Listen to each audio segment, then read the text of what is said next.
తూర్పుగోదావరి జిల్లా రాజమహేంద్రవరంలోని municipal corporation కార్యాలయంలో అధికారులు, ప్రజాప్రతినిధులతో మంత్రి నారాయణ సమీక్షించారు. ఈ సమీక్షకు ఎంపీ పురంధేశ్వరి, ఎమ్మెల్యేలు బుచ్చయ్య చౌదరి, ఆదిరెడ్డి శ్రీనివాస్, మున్సిపల్ శాఖ డైరెక్టర్ సంపత్ కుమార్, జిల్లా కలెక్టర్ కీర్తి, ఇతర అధికారులు హాజరయ్యారు. గోదావరి పుష్కరాల ఏర్పాట్లు, రాజమహేంద్రవరంలో చేపట్టాల్సిన అభివృద్ధి పనులపై వారితో మంత్రి సుదీర్ఘంగా చర్చించారు.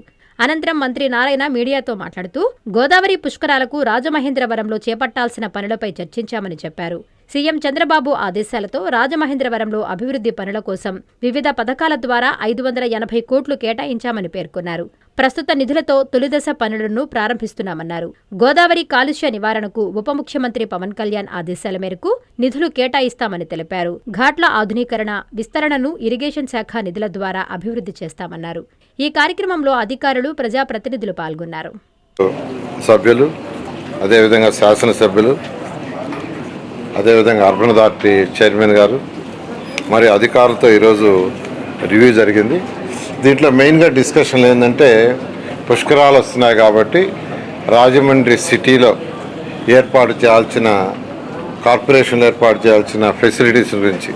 ఫెసిలిటీస్ అంటే రోడ్స్ కావచ్చు, డ్రైన్స్ కావచ్చు, వాటర్ ఫెసిలిటీస్ కావచ్చు, ఇలా రివర్ ఫ్రంట్ కావచ్చు, వీటన్నిటి మీద డిస్కషన్ జరిగింది. ముఖ్యంగా వీటన్నిటికీ బడ్జెట్ కావాలి. అయితే ఈ బడ్జెట్కి సంబంధించి గవర్నర్ ముఖ్యమంత్రి గారితో డిస్కస్ చేయడం జరిగింది. వారు డిఫరెంట్ ప్రాజెక్ట్స్ కింద ఇంతవరకు దాదాపు 580 కోట్లు వర్క్ చేసుకునేటట్టుగా వారు పర్మిషన్ ఇవ్వడం జరిగింది. అది యూసీఎఫ్ కింద కానీ, అర్బన్ ఛాలెంజ్ ఫండ్ కింద కానీ, యుఐడిఎఫ్ కానీ, అర్బన్ ఇన్ఫ్రాస్ట్రక్చర్ డెవలప్మెంట్ కింద కానీ, యాన్యుటీ మోడల్ కానీ, వీటన్నిటి మీద కలిపి యాక్చువల్గా దాదాపు 580 కోట్ల వరకు వర్క్స్ స్టార్ట్ చేయమని వారు ఆదేశించారు. దాన్ని ఈరోజు యాక్చువల్గా నేను ఈరోజు అధికారులతోనూ శాసనసభ్యులతో కూర్చొని డిస్కస్ చేశాను. దాని మీద కమిషనర్ గారికి ఇన్స్ట్రక్షన్ ఇచ్చాం. ఏదైతే ఇంతవరకు ప్లాన్ చేసుకొని ఉన్నారో వాటన్నిటినీ 580 క్రోర్స్కి వర్కౌట్ చేసి స్టేజ్ 1 తర్వాత ఫర్దర్గా కేంద్ర ప్రభుత్వం మళ్ళా ఇచ్చినప్పుడు కొంత వస్తుంది, రాష్ట్ర ప్రభుత్వం కూడా వీలు చూసుకొని కొంత ఇవ్వటం జరుగుతుంది.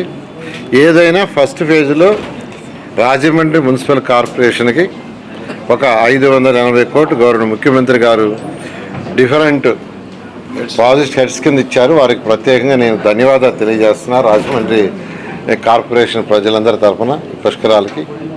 సో కమిషనర్ గారు అటు ప్రజాప్రతినిధులతో కూర్చొని ఇంపార్టెంట్ వైజ్ యాక్చువల్గా తయారు చేస్తే 11వ తేదీ దాని మీద యాక్చువల్గా శాంక్షన్స్ ఇవ్వడం జరుగుతుంది. కాలుష్యం యాక్చువల్గా పూర్తి తగ్గాలంటే మెయిన్గా ఏంటంటే ట్రీట్మెంట్ చేసి వాటర్ బయటకు వదలాలా. అది బుచ్చయ్య చౌదరి గారు 2014 నుంచి నా వెంట పడుతూనే ఉంటారు. ఎందుకంటే ఎన్నోసార్లు అది తీసుబాటు చేయడం జరిగింది. ఖచ్చితంగా ఇప్పుడు యూజీడీ అండర్ గ్రౌండ్ చేయడానికి కొంత అమౌంట్ కూడా పెట్టున్నాం. యూజీడీకి ఎంత పెట్టున్నాం? 100 crores. యూజీడీకి 100 crores పెట్టాం కొత్తగా చేయడానికి. ఓవర్ ఏ పీరియడ్ రాజమండ్రి మొత్తం యూజీడీ చేసి ట్రీట్మెంట్ ప్లాంట్ పెట్టి ఆ వాటర్ బయటకు పెట్టేట్టుగా చేస్తే పూర్తిగా కాలుష్యం తగ్గుతుంది. ఆ డైరెక్షన్లో ఆల్రెడీ ముఖ్యమంత్రి గారు కూడా ఏదైతే డిప్యూటీ సీఎం గారు మనం మాట్లాడారో దాని మీద కూడా సీఎంతో మాట్లాడడం జరిగింది. సీఎం గారు కూడా డైరెక్షన్ ఇచ్చి ఫస్ట్ మొదలు పెట్టండి అంటే 100 crores మొన్న దానికి పెట్టడం జరిగింది. మళ్ళీ డిప్యూటీ సీఎం గారితో కూడా కూర్చొని డిస్కస్ చేసి పొల్యూషన్ బోర్డు నుంచి కూడా వారు కూడా కొంత అమౌంట్ ఇస్తానన్నారు. దాన్ని కూడా తీసుకొని ఫర్దర్గా చేయడం జరుగుతుంది. Thank you. Irrigation already start చేసి ఈ 580 కోట్లు ఓన్లీ మున్సిపాలిటీలో రోడ్లు, డ్రైన్స్, వాటరు, వీళ్ళ ఇన్ఫ్రాస్ట్రక్చరే. రివర్ ఏదైతే రివర్ పక్కన ఘాట్లు గిట్లుండే ఇరిగేషన్ డిపార్ట్మెంట్ వాళ్ళు చేస్తున్నారు, వాళ్ళకి బడ్జెట్ ఇచ్చారు. టెంపుల్స్ వాళ్ళు టెంపుల్స్ చేస్తున్నారు, పంచాయతీ వాళ్ళు పంచాయతీ. అదేవిధంగా మున్సిపాలిటీలో కార్పొరేషన్ R&B రోడ్లు ఉంటే R&B వాళ్ళు చేస్తారు. ఈ విధంగా ఏ డిపార్ట్మెంట్కి ఆ డిపార్ట్మెంట్కి ఇచ్చిన బడ్జెట్ని బట్టి చేస్తారు. ఇది ఎక్స్క్లూజివ్గా మున్సిపల్ కార్పొరేషన్కి ఉన్న రోడ్లు, వాళ్ళ వాటర్, వాళ్ళ లైట్స్, వాళ్ళ పార్కులు, వాళ్ళ రివర్ ఫ్రంట్. అంటే ఆ రివర్ ఫ్రంట్ అంటే ఘాట్లు వాళ్ళు చేస్తారు. దానికి ఇంకా ఎక్స్ట్రాగా ఏదైనా చేయాల్సింది ఒకటి చేస్తాను. అది నేను మళ్ళీ చెప్తాను చూసి. అది వైడెన్ చేయాలంటే ఎవరైతే ఉండారో సైట్ ఉన్న వాళ్ళకి సైట్ వరకు టీడీఆర్ బాండ్స్ ఇవ్వాలి, తర్వాత డెమాలిషన్ కాంపెన్సేషన్ ఇవ్వాలి. దాని మీద కూడా టౌన్ ఎమ్మెల్యే గారు యాక్చువల్గా డిస్కస్ చేయడం జరిగింది. ఏదేమైనా యాక్చువల్గా 1 by 1 చేసుకుంటూ వస్తాం, అన్నీ ఒకసారి చేయాలంటే వీరు కాదు. ప్లాన్ ఎప్పుడైనా చేసేటప్పుడు ఫస్ట్ దాన్ని పబ్లిష్ చేస్తారు. 30 రోజులు చేస్తారు, చేయకుండా ఎప్పుడు చేయరు. అవగాహన లేదంటే ఎట్లా, దాన్ని పబ్లిష్ చేసి చేస్తారు. వాళ్ళకి ఇచ్చి టైం ఇచ్చి ఆ టైం అయిన తర్వాత చేస్తారు. 140 కోట్లు కేవలం డ్రైనేజీకి శాంక్షన్ చేసాం. ఇందులో 140 crores రాజమండ్రి మున్సిపల్ కార్పొరేషన్లో కేవలం డ్రైనేజ్ వర్క్కే శాంక్షన్ చేసాం. రింగ్ రోడ్డు ప్లాన్ చేస్తున్నాం. ఆల్రెడీ కన్సల్టెంట్ పెట్టి వాళ్ళు ఎస్టిమేట్ చేస్తున్నారు. దాన్ని ఏ విధంగా చేయాలనేది అది సెంట్రల్ గవర్నమెంట్తో కూడా సంప్రదిస్తున్నాం, చేస్తాం.